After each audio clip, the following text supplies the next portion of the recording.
યાદવોને. હા, અહીંયા સુખદેવજી ભાગવતજી નું અમૃત પીવડાવવા બેઠા છે ને એવા સમયે દેવો આવ્યા છે. હવે કેવું કહેવાય કે દેવો હંમેશા સ્વાર્થી બતાવ્યા છે. દેવો વિચાર કરે, ઇન્દ્ર એટલે દેવ. હવે ઇન્દ્રને જ્યારે પણ અહીંયા ભાગવતજીમાં કે ગ્રંથોમાં બતાવ્યા છે ત્યારે બતાવ્યું છે કે પોતાને તકલીફ પડે ને એટલે ભગવાન વિષ્ણુ પાસે જાય, બ્રહ્માજી પાસે જાય, રુદ્ર પાસે જાય, શિવજી પાસે જાય ને પોતાનો રસ્તો કરાવી લે. ઇન્દ્રને હંમેશા એ ચિંતા રહે કે મારું આસન, આ સિંહાસન, ઇન્દ્રાસન કોઈ સ્વર્ગનું આસન લઈ ન લે. કોઈ પણ તપ કરે, 2 માળા કરે એટલે ઇન્દ્રને ઈર્ષા થાય, એનું સિંહાસન ડોલવા લાગે. અને એવા દેવો સુખદેવજી પાસે આ ગંગાના કિનારે જ્યાં પરીક્ષિતજી મહારાજ ભગવાનનું નામ સ્મરણ ને ભાગવતનું અમૃત પી રહ્યા છે એવા સમયે દેવો આવ્યા છે. દેવો સાથે અમૃતનો કળશ લઈને આવ્યા છે અને કીધું છે કે પ્રભુ એક કામ કરો, મારી આ અમૃતનો સ્વીકાર કરો અને તમારું આ કથામૃત છે એ અમને આપો. જોજો કથામૃત એટલે શું છે? કથામૃત એ છે કે એના દ્વારા હજારો લોકો અમર થઈ શકે, પવિત્ર થઈ શકે, ભગવાનના ચરણો સુધી જઈ શકે, પ્રભુ પ્રાપ્ત કરી શકાય કથામૃતથી, નામ સ્મરણથી. અને અમૃત એ છે કે જે એક વ્યક્તિ પીવે એ જ અમર થાય. કથામૃતમાં એ તમને સટીક ગેરંટી 100%ની, 1000%ની કે તમે એકવાર કથામૃતનું તમારા કર્ણ દ્વારા શ્રવણ કર્યું અને આંખો દ્વારા દર્શન કર્યા ભાગવતજીના, તો સમજી લેવાનું કે તમારો બેડો પાર છે. પછી ક્યાંય તમારે બમ્પ આવે નહીં, અવરોધ આવે નહીં, જિંદગીમાં તકલીફો આવે નહીં. આ કથામૃતની ગેરંટી છે. આપણે કોઈ પણ વસ્તુ લેવા જઈએ તો પૂછે ભાઈ ગેરંટી વોરંટી શું છે? હા, અહીંયા આ ગેરંટી છે કથામૃતની. અને અમૃતમાં એવી કોઈ ગેરંટી નથી. જેટલા પણ 7 જીવ, વ્યાસજી છે, અસ્વસ્થામાં છે, હનુમાનજી છે, સૂર્યનારાયણ છે, જેટલા પણ અમર છે, બર્બરીક છે, શ્યામ બાબા, જેટલા પણ અમર થયા છે ને એમને પૂછી જુઓ. ભરથરી છે, રાજા ભરથરી. એવું કહેવાય કે તમે રાજા ભરથરીને યાદ કરો ને ત્યારે તમારાથી 7 ડગલા દૂર રાજા ભરથરી આવીને ઊભા હોય છે.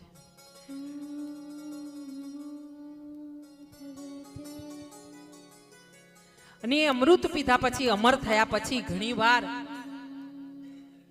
રાજા ભરથરીએ એવું કીધું છે કે મારે અમૃત નહોતું પીવું, મારે અમર નહોતું થવું. પણ કથામૃત પીધા પછી કોઈ એવું નથી કીધું કે મારે આ કથા સાંભળવી નહોતી, અમે અહીંયા ગયા હતા, કથા સાંભળી હતી, અમને મજા ન આવી. આવું કોઈ ભગતે કીધું નથી, એવું સાંભળ્યું નથી કે એનો ઉદ્ધાર ના થયો હોય. અહીંયા દેવો આવ્યા છે કળશ લઈને અમૃતનો, અને સુખદેવજી મહારાજને કહ્યું છે કે આ સીધો ને સરળ રસ્તો છે. અમે વણ માંગ્યા, કોઈ કિંમત વગર તમને અમૃત આપીએ છીએ, તમે પરીક્ષિતજીને પીવડાવો. તમે આ કાર્ય કરી રહ્યા છો શેના માટે? પરીક્ષિતજીને 7મા દિવસે તક્ષકનાગનો દંશ થવાનો છે, એમનું મૃત્યુ થવાનું છે એટલા માટે ને. તો તમે આ અમૃત લઈ લો અને આ અમૃત પરીક્ષિતજીને પીવડાવી દો. વાર્તા પૂરી. અમને આ કથાનું અમૃત અમને આપો. સુખદેવજી હસ્યા છે ખડખડાટ. 16 વર્ષના એવા સુખદેવજી એવું કહી રહ્યા છે કે તમે સ્વાર્થી લોકો, તમને કથાનું શું કિંમત ખબર પડે? હું તમને કથા અમૃત નહીં આપું, તમારું અમૃત તમે લઈને જાઓ. મારા શિષ્યને પણ તમારી જરૂર નથી. આ બાજુ પરીક્ષિતને પૂછવામાં આવ્યું છે અને પરીક્ષિત રાજાએ એવું કીધું છે કે ભગવાન સુખદેવજી મહારાજ, મારે ભગવાનનું અમૃત પીવું છે, કથામૃત પીવું છે, મારે અમૃત પીને અમર નથી થવું, અમરત્વ નથી લેવું. સમજદાર વ્યક્તિ છે, એને ખબર છે કે મારે શું લેવું છે ને ક્યાં જવું છે, કેટલે પહોંચવું છે. આ સાંભળીને બ્રહ્માજીને વિચાર આવ્યો છે બ્રહ્મલોકમાં કે જે દેવો અમૃત લઈને ગયા છે પરીક્ષિત રાજાને પીવડાવવા માટે, ને છતાં પણ પરીક્ષિત રાજા અને સુખદેવજી મહારાજ આ અમૃતનો સ્વીકાર નથી કરતા, તો આ ભાગવતજી ભગવાનની કથામાં, આ શ્રવણામૃતમાં, આ કીર્તનામૃતમાં શું એવું છે? કહેવાય છે એવું કે દેવોની સભામાં આ ભાગવતજીને એક તરફ ત્રાજવામાં મૂકવામાં આવ્યા ને બીજી બાજુ બધા ગ્રંથો મૂકવામાં આવ્યા ને ત્યાં ભાગવતજીનું પલડું નમી ગયું છે. બ્રહ્માજી દ્વારા આવી રીતે ભાગવતજીની પરીક્ષા કરવામાં આવી છે.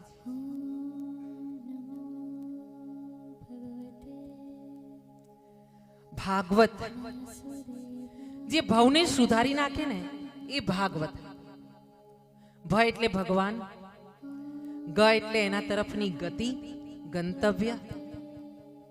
હા, વ એટલે એવો વ્યવહાર કે ભગવાન તરફ ગતિ કરતા તમે શીખી શકો. ત એટલે એવું તત્વ કે જે તત્વ તમને તમારા શરીરમાં તમારા નેત્રો દ્વારા, તમારા કર્ણો દ્વારા, તમારી જીહવા દ્વારા અંદર જાય અને એના તરફથી તમે એવી ગતિ શીખો, વ્યવહાર શીખો કે તમે ભગવાન સુધી પહોંચી જાઓ. એને ભાગવત મારા તરફથી. સરળ, સુંદર, અતિ પ્રિય એવા નાના નાના ભજનો ગાય ગાઈને કેટલાય સંતોએ ભાગવતને ગાયું. એમાં ડોંગરેજી મહારાજ, આહા, ડોંગરેજી મહારાજ જે આપણા ગુજરાતમાં થઈ ગયા, પ્રભુ એમના મુખે ભાગવત સાંભળવીને એક લાવો છે ને અત્યારે યુટ્યુબ પર ડોંગરેજી મહારાજના ભાગવતના નાના નાની ક્લિપો મૂકવામાં આવે છે. અને આટલું ભાગવત ગાયા પછી બી ડોંગરેજી મહારાજે એવું કીધું છે કે હજુ મારે એક અવતાર સ્ત્રીનો લેવાનો બાકી છે. હું હવે આના પછી સ્ત્રી બનીશ અને સ્ત્રી બનીને પ્રભુની સેવા કરીશ અને પછી મારી મુક્તિ છે, આવું ડોંગરેજી મહારાજ કહેતા હતા. દેવો પોતપોતાના સ્થાને નિરાશ થઈને ગયા છે. આ બાજુ સુખદેવજીએ ફરીથી પ્રણામ કરીને જે વિક્ષેપ પડ્યો તો કથામાં, એટલે સુખદેવજીએ પછી પાછું પરીક્ષિતજીએ વિક્ષેપ પડ્યો તો એટલે સુખદેવજીને પૂછ્યું છે કે પ્રભુ, આ અમૃતની ધારા છે ને ભાગવતજીની, પ્રભુના નામની, પ્રભુની લીલાની, એ લીલાની આ ધારાને છે ને ખંડિત ના થવા દો. મને આકુળતા થાય છે, બેચેની થાય છે કે જ્યારે એ વાત અધૂરી રહી જાય છે. એમણે પૂછ્યું છે કે પ્રભુ, મેં એવું સાંભળ્યું છે કે પ્રભુએ ભક્તો માટે અને સંસારી જીવો માટે 24 અવતાર લીધા હતા.